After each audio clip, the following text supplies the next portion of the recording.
Hello everyone, my name is Mohammad Waqas and I'm going to discuss this paper on small language models. It is about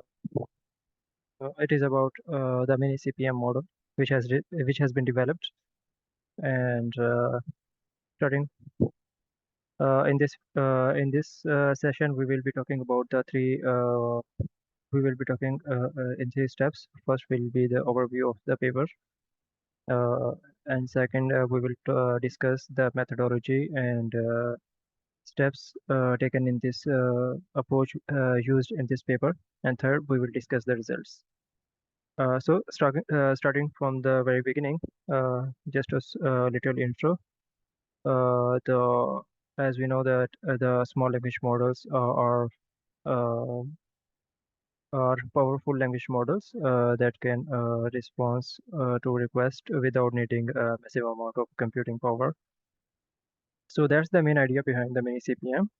So this research introduced a new family of small language models with 1.2 and 2.4 billion parameters that can even outperform many large language models.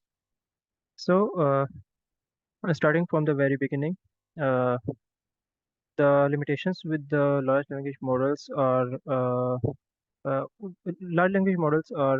powerful language learner, but they come with some challenges.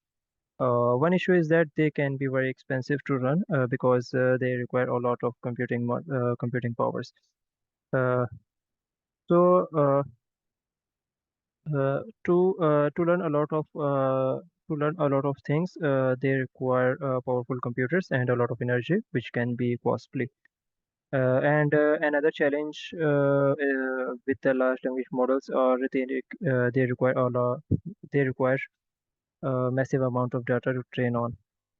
So large language models need tons of text and information to become good at anything. So this can be hard because collecting and storing all the data takes a lot of resources. So the small language models offer a cost-effective alternative. They are like smaller version of the large language models, powerful but require less computing power. So they just need some extra training adjustments and cannot handle everything like the large language models. But we are continuously seeing improvements in the development of small language models. So in this paper is trying to develop. In this paper, solution is proposed to develop a small language model. There was three main challenges associated with their development. The first challenge is the inherent trade-off between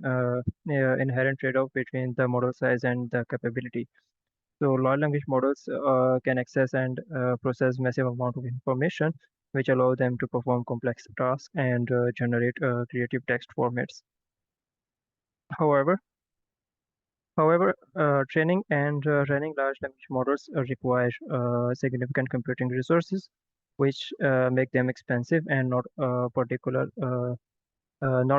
for everyday application. So, on the other hand, small language models are more efficient to train on due to their smaller size.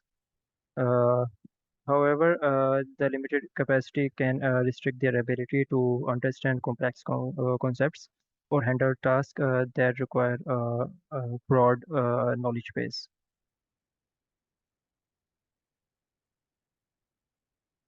So, this paper is addressing these challenges uh, uh, with uh,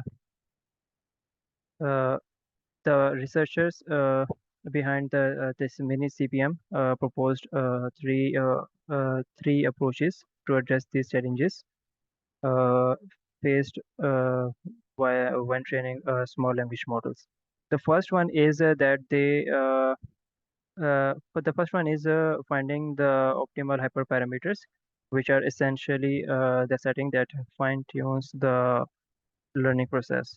So these settings can generally impact the model's performance. But manually searching for the best combination of hyperparameters can be time-consuming. To address this challenge, the researchers has used Bayesian search. In Bayesian search technique, uh, this technique helps identify the optimal hyperparameter settings, like learning rate and so on, for the small language model.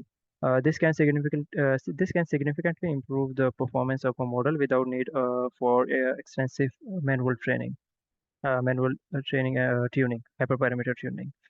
So the mini CPM tackles the limited capacity issue by focusing on training methods that allow the model to efficiently utilize its parameter.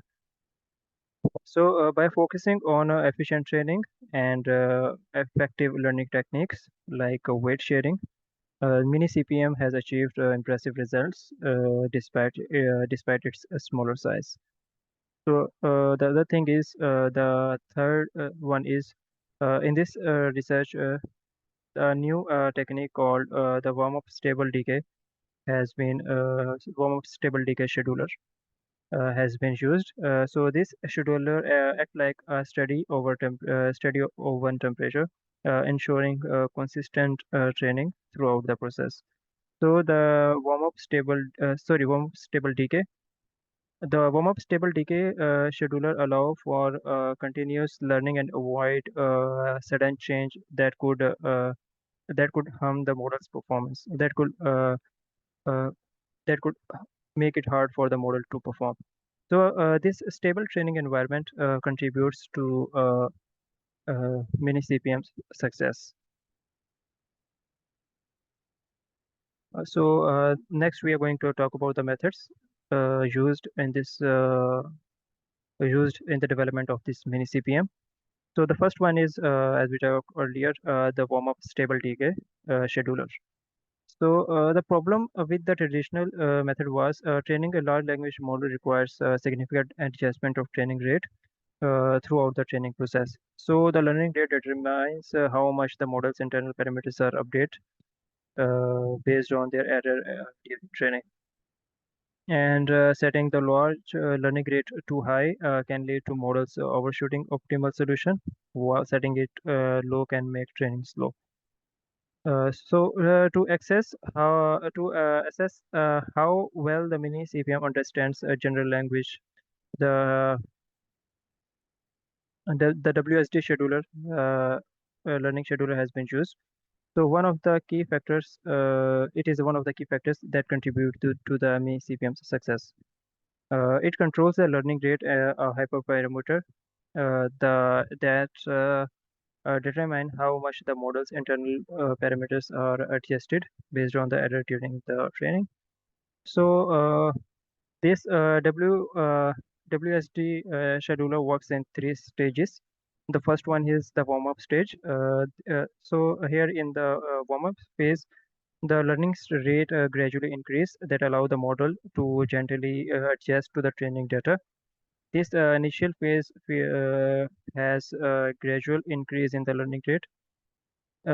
It's like starting an optimization algorithm with a very small step size to avoid a large potentially harmful update to the model parameter.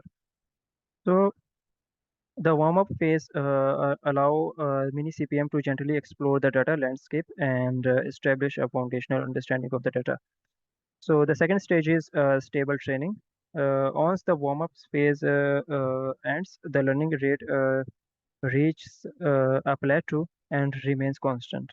So this stable learning phase provides a consistent update that enable mini CPM to efficiently learn complex features within the learning data.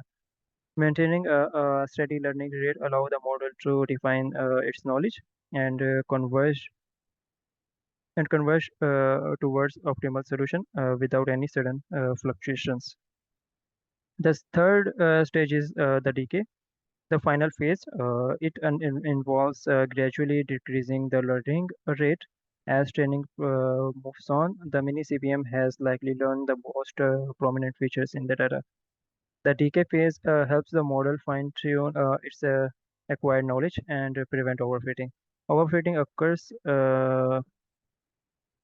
when a model memorize any training data, and this make hard to generalize the to unseen data. By carefully decreasing the learning rate, the WSD scheduler allow MiniCPM to focus on refining its understanding of the underlying relationship within the data and avoid any overfitting to any specific data. So deep down, we can say that the WSD scheduler mimics a well-structured learning process. It starts carefully, allowing for the exploration and foundational understanding of the data, then provide consistent practice for refinement, and finally helps solidify knowledge through fine tuning with decreasing learning rate. This approach is crucial for the CPM's success as it ensures efficient learning and prevent overfitting during the training in small language models.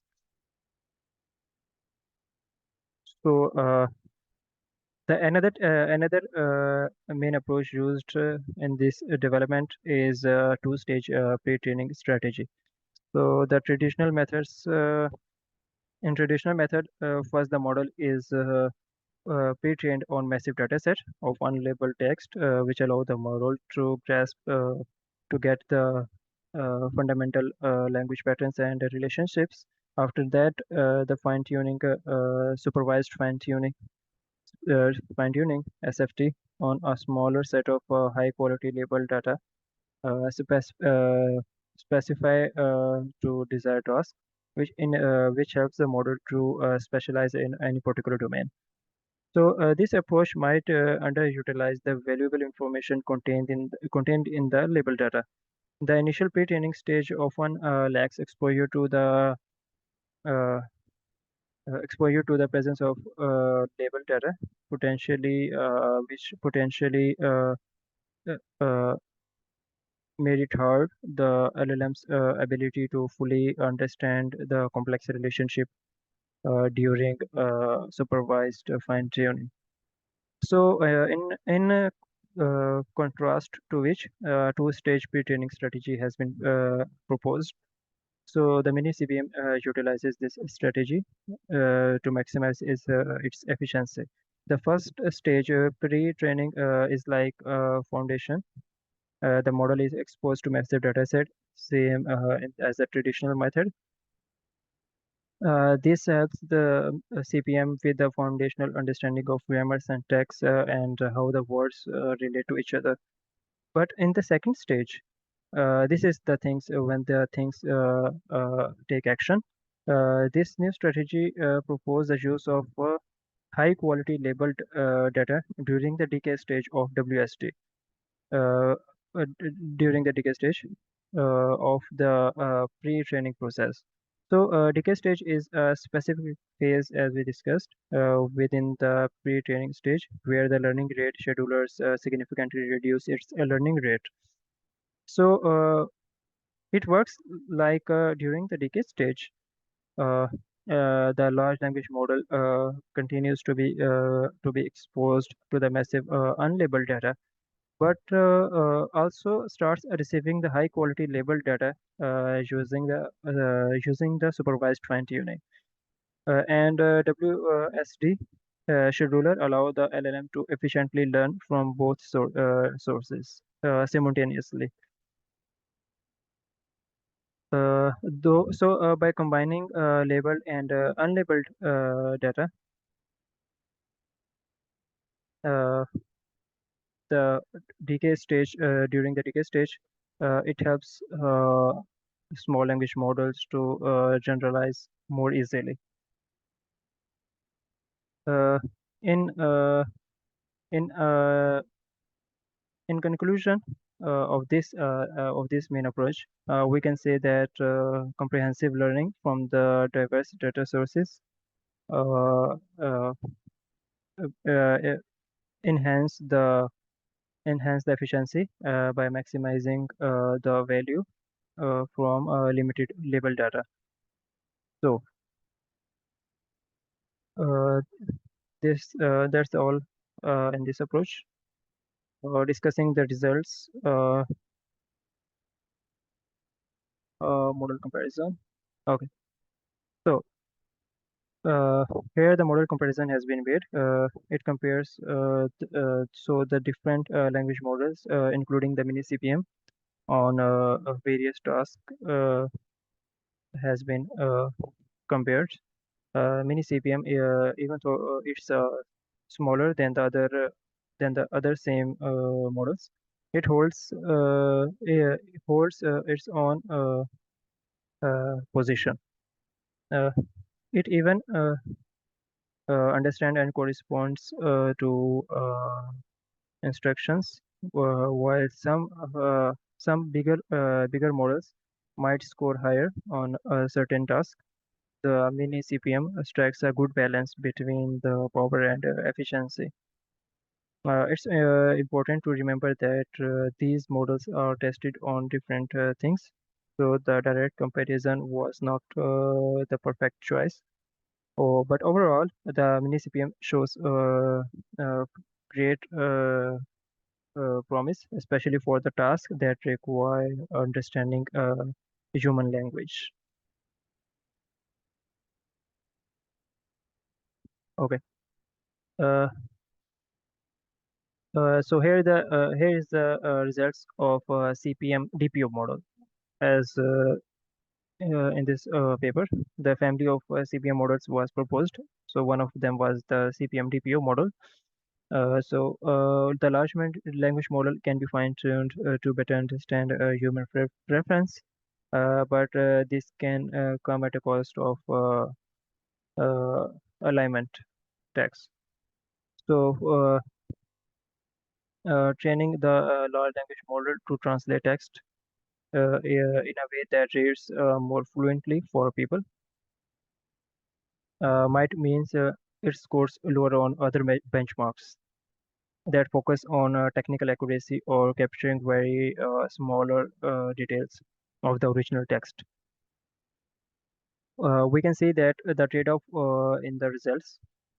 Several LLMs perform across on the empty benchmark text to text translation on the y-axis uh, with the number of parameters like model size on the x-axis.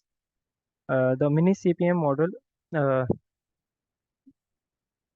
uh, improves their empty bench score after DPO alignment technique for human preference. Concluding the overall thing, this paper introduced the mini CPM comparing two small language models with 2.4 and 1.2 billion parameters, non-embedding parameters, especially, respectively. So these models demonstrate superior performance compared to their language counterpart. The training methodologies are scalable both in terms of model and data size, offering potential application in the development of language models, large language models. The introduction of WST scheduler is so notable for promoting continuous training, uh, which excludes competing training dynamics and enable efficient study of scaling law. We further so in this paper, uh, the mini CPM family has been introduced, including DPO, long context, and MoE versions. So the future directions includes in-depth analysis of the loss and decrease in the decay stage, and enhancing the capability of mini CPM by scaling both model size and data size. Thank you for joining. Here, the collab link and the paper link are given. Anybody who is interested to study to gather more information can use these links. Thank you.